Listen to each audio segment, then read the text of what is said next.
Welcome to today's webinar where I will walk you through how to calculate and display elapsed time in two formats.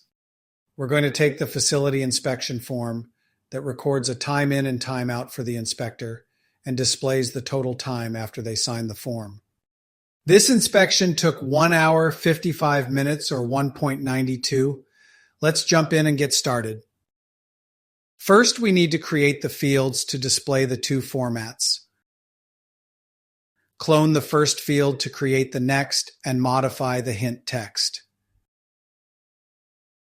Now, we only want these two fields to appear after the inspector has signed. A visibility rule is required, not blank inspector signature. Let's copy and paste for the second field. Now, for the first display format, we will need to begin with a concatenation. Hours and minutes are text, so we surround each one in single quotes. We need the difference between the start and end time, so use the drop-down to locate the dateDiff function. We see the required parameter and formatting options. The first parameter is start time. The second is end time. And we will use capital H's for the format. We don't need this final optional parameter. If we run this as written, it will round up the hour if the inspection lasted under an hour. We can eliminate that by using the floor function. This will allow a 0 for hours.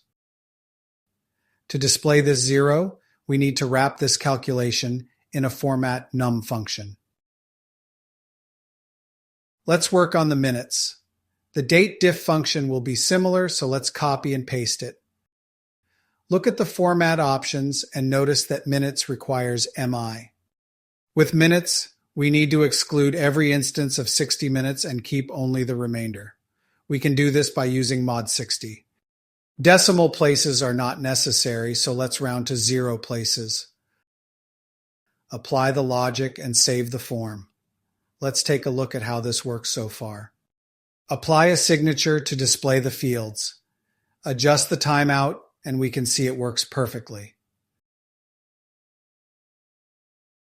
Let's return to the builder and work on the second field. We can start with the concatenation and desired format. The hours portion of this is exactly the same as the first field. Let's copy and paste it to save time. The minutes will use a similar dateDiff function, so let's copy and paste that as well. Only the remainder is needed, so we will use mod 60. For this display, we need to convert actual minutes to a fraction of 60. Divide by 60. Move the decimal 2 places to the right by multiplying by 100. Round to 0 to drop the remaining decimals.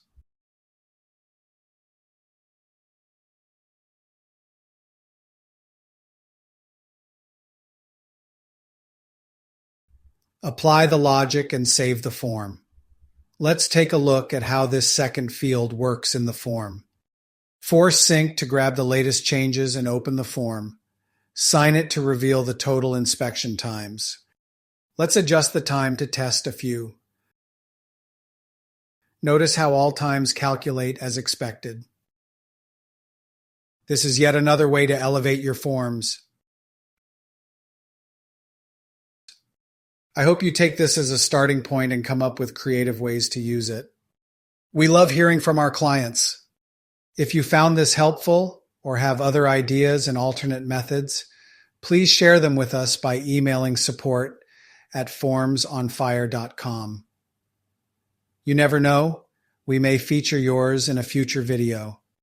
Thanks for joining and have a great day.